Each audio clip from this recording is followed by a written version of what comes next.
오늘은 우리가 감사주일로 지키는 제일 중에 맥주 감사주일입니다. 감사가 추수도 있고 맥주도 있으니까 감사주일에 대한 본문의 말씀들이 많지는 않습니다. 감사를 찾으러 가면 많이 있지만은 오늘 우리가 40주년 올해 살펴봤던 본문의 말씀이지만은 오늘 성도가 감사해야 될 이유에 대해서 오늘 말씀을 이 감사로 우리가 찾으려 합니다. 성도가 감사해야 될 이유가 무엇이 있을까요? 성도가 감사해야 될 이유보다는 다른 질문을 하나 하면 벼는 익으면 꼭 고개를 숙입니까? 지켜듭니까? 고개를 숙인다고 합니다. 또 빈 깡통이 굴러갈 때에 요란하다라는 그런 소리들을 하게 됩니다. 오늘 본문의 말씀을 보면은 감사에 대한 그 말씀 당연한 것을 하나님께서 명령으로 우리에게 하고 있습니다. 내 조상들에게 약속했던 것, 내 열조들에게 약속했던 것을 내게 준 것, 내가 받은 것에 대해서 그에 대한 만물을 하나님 앞에 드리고 그 제단 앞에 놓고 제사장이 이 예물을 가져온 당사자를 하나님이 긍휼히 여기시고 복 주시고자 약속했던 그 복과 은혜들을 이 예물을 드리는 당사자에게 복을 내려 주십시오 하고 빌고 또 그 제단 앞에 경배하는 삶을 그 예물을 드린 자가 해야 될 이런 모습들입니다. 이것을 말씀을 드릴 때 일전에 정해진 그 장소, 그때 이런 것들을 말씀할 때에 특별히 정해진 장소라는 것을 말씀할 때에 우리 신약시대에는 어디라고 했는지 혹시 아십니까? 1차적으로는 성도 우리 자신입니다. 우리 자신이 하나님 앞에 정해진 장소입니다. 왜냐하면 성전이 우리가 되었기 때문에 그렇습니다. 그리고 2차적으로 다르게 보면 교회라고 말할 수 있습니다. 우리는 교회에서 뭘 합니까? 성도들이 공동체로 모여서 하나님을 예배합니다. 그래서 이 장소는 교회와 성도를 두 가지가 두고 말한다라고 보시면 됩니다. 그렇게 말씀을 드렸던 건데 이런 장소는 우리가 그 장소에만 가면은 내가 앉는 자리, 그 자리에 가서 앉아야만이 은혜가 되고 복을 받는 것은 아닙니다. 정해진 자리, 늘 여러분이 1년 365일 또 1년이 지나고 또 1년이 지나도 여러분이 호흡하는 동안에는 그 자리 옮길까요? 안 옮길까요? 절대로 안 옮깁니다. 우리 주님이 옮겨가시면 어디 갔지? 그 자리는 안 옮겨갑니다. 농담스럽게 했지만은 자기가 앉는 그 자리 편하고 또 어떤 의미에서는 은혜 자리라고 자기는 고집하고 그 자리가 내가 은혜 받은 자리인데 이렇게 합니다. 이런 말씀을 이제 하다 보니까 생각이 나는 게 하나가 있는데 제가 옛날 다녔던 목요에 보면 그 새벽에도 잘 안 오는 분이 내가 아는 자리에 와가지고 앉아있는 분이 있습니다. 또 다른 데 가 있을 자리가 잘 없습니다. 왜냐하면 엎드려서 기도하려고 하면은 그 자리가 좀 불편한 자리, 옆에 다른 분들에게 방해를 안 주는 자리가 그 자리인데 그분이 그 와서 앉아서 기도하시는 거예요. 그러면 또 다른 자리 갔다가 좀 묵묵하게 있다가 나중에 또 조금 이제 기도를 좀 하다가 오고 하고 했습니다. 사람들이 정해진 자리에 우리 여러분 하는 이 자리는 왜 항상 평생 잊어지지 않고 그 자리는 내 자리로 정해져 있습니다. 돈 주고 산 자리처럼 딱 정해져 있습니다. 그죠? 근데 예배의 자리는 은혜 집회 자리는 제일 앞쪽이 무슨 자리를 했는지 아세요? 금자리, 은혜 자리라고 합니다. 금은 동 이렇게 해가지고 쭉 뒤로 가면 갈수록 잠자리 이렇게 자리가 뒤로 가면 안 좋습니다. 왜? 은혜는 가까이 하나님 말씀이 선포되는 그 가까이에 있는 것이 좀 더 은혜스럽다 하는 표현들을 많이 합니다. 그 이유가 뭐예요? 하나님 앞에 사모하는 마음으로 좀 더 가까이 가고 싶어 하는 게 이게 우리에게 보편적으로 가지고 있는 마음들인데 이 마음을 하나님 보시고 그 앞에 있는 사람에게 은혜를 은혜를 주시는 것 같아요. 제가 옛날에 세상에 방황하다가 예수를 믿게 되니까 목사님이 어찌 그리 좋은지요. 그분이 또 찬양을 너무 잘해요. 음정인 테너 사촌 형님이지 또 형인지 모르겠는데 그분이 형님으로 알고 있는데 그분이 찬양을 참 잘해요. 음정인 테너니까 음성이 얼마나 좋아요. 그분 목사님이 너무 좋아서 목사님 매일 만나고 싶고 성경책을 매일 끼고 다니고 싶고 그래서 아침에 밥 먹을 때도 한 장 읽고 기도하고 밥 먹고 이렇게 살은 적도 있습니다. 여러분 그렇게 살아보신 적 있어요? 그보다 좀 더 은혜에 사모하는 마음을 살아본 적이 있습니까? 그런 삶이 뭐 기억이 안 난다면 앞으로 기억나는 삶을 한번 살아보시기 바랍니다. 정말 은혜스럽습니다. 왜 제가 이 말씀을 드리냐면 우리가 사모하는 것만큼 우리에게 하나님은 복과 은혜를 부어주십니다. 그럼 사모 안 하면 안 주시겠네요? 그게 아니라 사모하는 그 사람, 사모하는 분량만큼 하나님은 은혜를 최소한 그거 이상을 채워주신다는 의미로 말씀을 드립니다.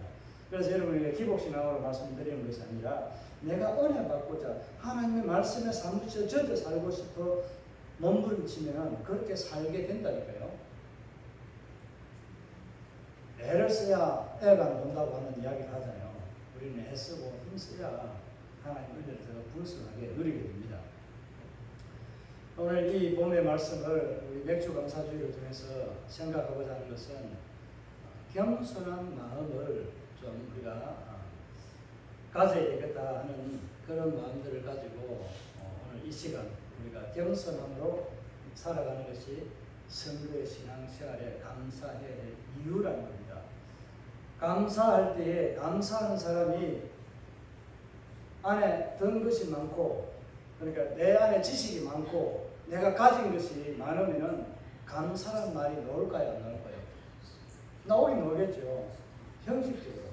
그것도 진정으로 우러나는 말도 감사를 말하겠지만 내가 삶이란 모든 것이 부유해지면 감사가 사라집니다. 감사가 사라졌다는 말을 다른 말로 표현하면 저는 겸손이 사라졌다라고 말하겠습니다. 이 말에는 여러분이 공감할 수도 있고 공감하지 아니할 수도 있는데 어떻게 감사와 이 겸손이 같이 이게 연결이 돼서 그렇게 볼 수 있느냐 말할 수도 있습니다. 성경에는요 우리가 겸손한 자를 하나님은 뭐 하신다고 해요? 많은 부분에서 겸손한 자를 하나님은 들어서 쓰시고 교만한 자를 낮추시고 꺾어서 낮추신다라고 말씀하고 있습니다. 자문에서도 우리에게 그렇게 말씀해주고 있잖아요. 그러면은 우리는 신약 성경에서는 그런 말 안 합니까? 빌립보 3장이나 이런 데서 보면은 우리에게 그런 말씀을 많이 하고 있습니다. 그러니 우리는 겸손함이 감사의 조건이 된다고 그렇게 말할 수 있습니다. 여러분 겸손하면 감사할 수 있는 조건들이 더 늘어나고 많아진다고 얘기했잖아요. 오늘 하나님께서 주신다고 약속했던 그 땅에서 내가 차지하고 내가 버렸던 내가 직장에서 생활했던 그 내가 받은 월급 수입 이것에 대해서 내 건데 하나님의 것으로 어떻게 내가 고백하며 드린다라고 하나님의 감사로 예물을 드릴 수 있겠어요? 내 것이라는 주장을 하면은 이거는 이미 내 안에 뭐가 찬 거예요? 하나님과 동일한 게 교만한 겁니다. 교만하기 때문에 내가 하나님 앞에 드려야 될 이유도 없고 내가 사람들을 또 섬기고 사랑해야 될 이유가 없다는 걸 말하는 거예요. 그래서 사도 바울은 갈라디아 교인들에게 5장에서 우리가 잘 알 수 있는 말씀 성령의 열매를 말하고 있습니다. 또 성령의 열매만 말하는 것이 아니라 이어서 성령이 아닌 악한 열매에 대해서도 말씀하고 있습니다. 성령의 열매가 아닌 다른 열매를 맺는 것은 다 악한 것들 아닌가요? 가장 먼저 나오는 게 성령의 열매에서 우리가 9가지라고 이야기하는데 저는 한 가지라고 말했습니다. 제일 먼저 나온 사랑이 바로 성령의 열매입니다. 그 성령의 열매에 사랑이 있어야만이 온유가 있고 오래 참음이 있고 절제가 있고요. 이런 것들이 다 있는 거지. 사랑 없는데 그것이 절대로 그냥 안 나갑니다. 오래 참을 수 있나요? 사랑이 없는데 어떻게 오래 참아요? 여러분 오래 참을 수 있어요? 그냥 오래 참는 걸 못 참습니다. 내가 보고 싶은 어떤 사랑하는 여인을, 사랑하는 남자를 내가 두고 오랜 세월 동안에 떨어져서 생활할 수밖에 없는, 먼 길을 여행 갔다가 돈을 벌어서 온다든지 이렇게 했을 때 그 약속의 날짜가 이룰 때까지 인내하면서 기다리는 거, 뭐 때문에 기다리는 거예요? 사랑하기 때문에. 하루를 천년같이 지내는 것이 아니라 천년을 하루같이 그렇게 쉬이 기다릴 수 있는 겁니다. 그러면은 내가 지금 그 사람을 사랑하기 때문에 내가 뭔가를 하고 싶은데, 더 많은 것을 더 그냥 과하게 하고 싶은데 절제하는 이유가 뭐예요? 또 내가 더 많은 것을 어떻게 다르게 하고 싶은데 절제하는 이유가 뭐예요? 사랑하기 때문에. 이 많은 분량으로 내가 나무라고 싶은데, 혼을 내고 싶은데 이만큼 줄여서 혼을 내는 게 사랑해서 하는 겁니다. 사랑이 없으면 나머지 8가지 열매는 아무런 의미가 없습니다. 그래서 고린도서 13장에서 뭐라고 말해요? 사랑이 없으면 울리는 괭가리와도 같다라고 말씀하고 있는 거예요. 이런 여러 가지 성경에서 말하고 있는 이 모든 말씀들을 종합해서 볼 때에 성령의 열매는 사랑이라고 제가 말씀을 드리는 거예요. 저와 같은 견해를 가지고 언어를 가지고 해석하는 분이 몇 분이 있었습니다. 다른 분들은 다 그냥 9가지로 그냥 평이하게 그냥 9개가 열거되어 있으니까 그대로 말합니다. 어찌됐든 간에 뭐 하나이든 9개이든 8개이든 간에 우리는 사랑이라는 것이 우리에게 어떻게 느껴지고 다가오느냐 하는 것을 말할 때 어떻게 느끼고 받아들입니까? 사랑을 내가 말할 때 어떻게 느끼고 어떻게 받아들이냐는 거예요. 한번 많이 생각 한번 해보시기 바랍니다. 우리가 사랑한다, 내가 너 좋아한다 하는 말하고 사랑한다는 말은 동일하지만 그래도 어감도 틀리고 약간 느낌이 다릅니다. 사랑한다는 말과 좋아한다는 말, 그 표현이 느낌이 글자가 좀 차이 있다고 느껴지는 것이 다른 게 아니라 조금 다릅니다. 그런 것들 한번 느껴보셨나요? 뭐 이렇게 세세하게 이스라엘 사람들은 히브리어 단어 이런 것들을 보면 알 수 있듯이 감정에 대한 표현들이 굉장히 다양합니다. 우리도 그 서울역에서 한 사람이 노숙자가 만약에 죽었다고 하면은 지나갈 때 한국 사람은 외국 사람 보니까 죽었네, 뒤졌네, 돌아가셨네, 뭐 언다, 뭐 자네 어쩌고 저쩌고 이렇게 하여튼 여러 가지 표현을 합니다. 그러니까 죽었다는 표현들이 엄청나게 다양한 것처럼 이런 표현들을 히브리인들은, 이스라엘 백성들은 굉장히 세분화시켜서 표현하고 나누기도 합니다. 우리가 그것도 같이 본받자 이런 표현이 아니라 오늘 감사와 겸손이라는 이 두 단어를 놓고 하나님 앞에 우리가 감사해야 될 이유가 무엇인가 하는 것에 대해서 말씀을 오늘 전하기 때문에 이 말씀을 좀 생각해 보는 것입니다. 겸손과 반대가 되는 말이 뭐였죠? 교만이잖아요. 사탄이 왜 교만해서 사탄이 되었어요? 하나님을 부리는 천사에서 하나님을 말씀을 듣고 수종을 들은 그 천사가 그 지위에서 타락하고 떨어진 것은 뭐예요? 자기도 하나님처럼 되기 위해서 하나님을 향해서 뭐 한 거예요? 대적하게 됩니다. 반기를 들게 된 거예요. 반기를 들게 되니까 하나님은 너는 필요 없다. 너는 내 일에 대해서 아무것도 하지 말라 라고 쫓아내버린 거예요. 그래서 자기 세력을 모아야만 하나님과 대적할 수 있는 또 더 큰 세력들을 가지기 때문에 교만의 자리에 서게 된 거예요. 계속해서 교만이 늘어나고 커지게 됩니다. 그러면 반대로 겸손은 어떻게 될까요?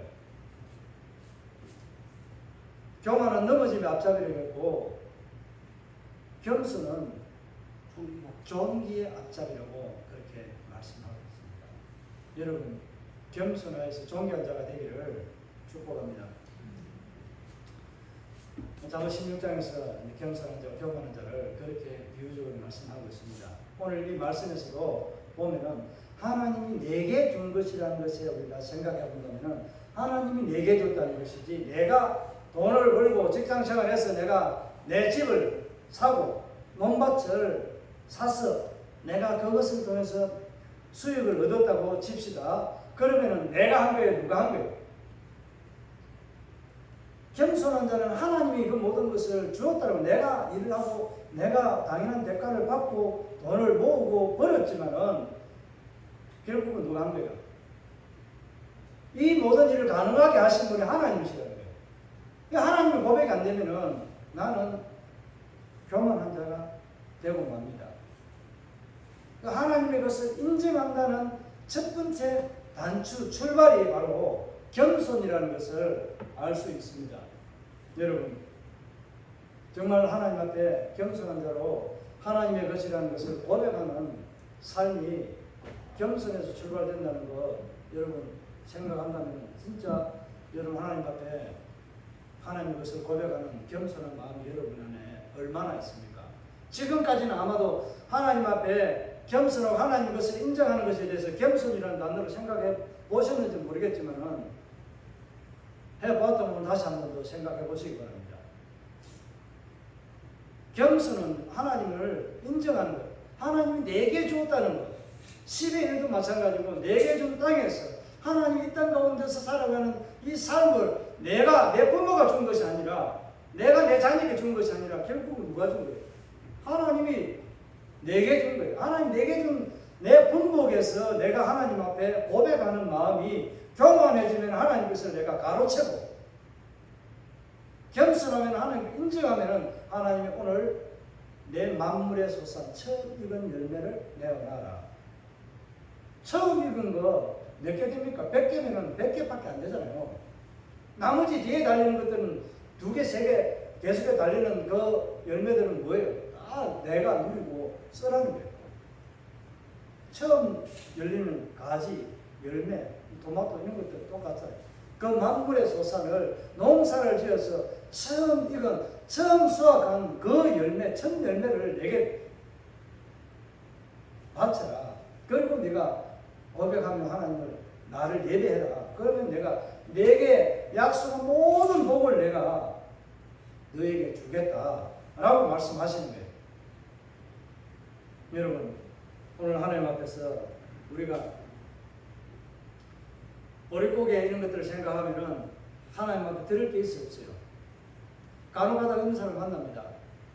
머릿고개와 같이 내가 지금 형편이 어렵고 없는데 하나님 앞에 어떻게 11절을 하고 감사하는 건 합니까?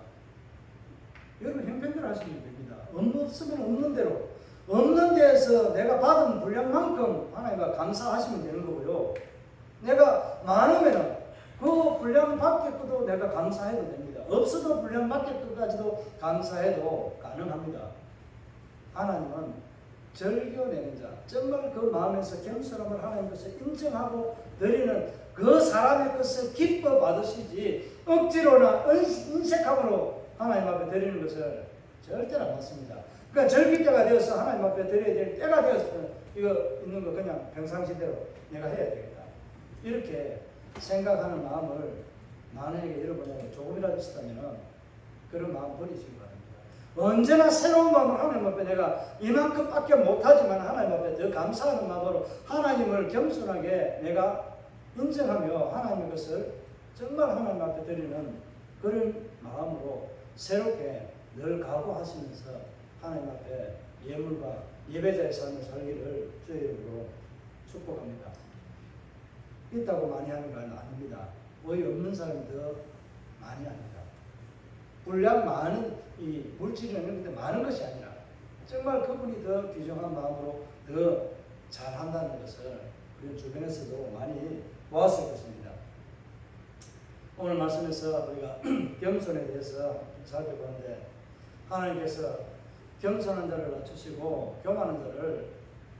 겸손한 자를 높이시고 교만한 자를 낮추시는 하나님.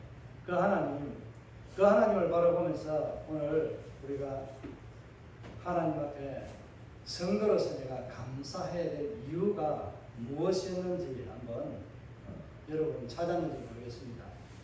내가 감사해야 될 이유가 무엇인지, 감사의 출발점은 제가 겸손이라고 말씀드렸습니다. 감사의 출발점은 겸손이라고 말씀을 드렸는데, 여러분 감사해야 될 이유가 무엇인지에 대한 답을 여러분이 찾으셨는지 모르겠네요.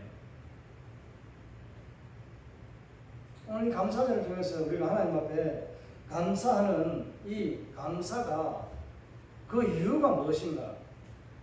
나를 어떻게 해 주었기 때문에 내가 무엇을 하기를 바라고 그렇게 했으면 내가 복을 받고 은혜를 누린다든지 이런 목적이라든지 이유가 있잖아요.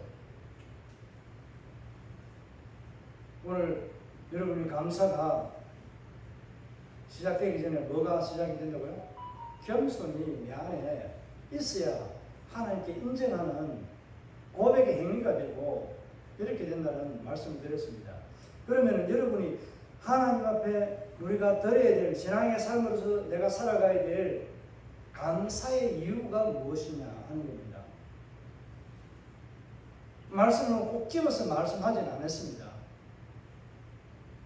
여기서 이제 두 가지 굳이 이야기한다면은, 하나를 보게 되면은, 이 말씀을 보면은 이제 10절에서 11절의 말씀에 보면은 하나님께서 뭐라고 말씀해 나오는지 보면 여기에서 두 가지를 좀 찾을 수 있습니다. 우리 10절 11절 읽고 말씀을 정리하겠습니다.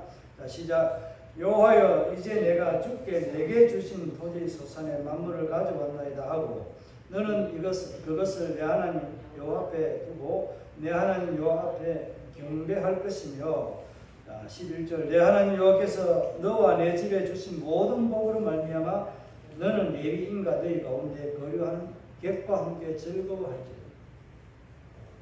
감사해야 될 이유가 뭘까요?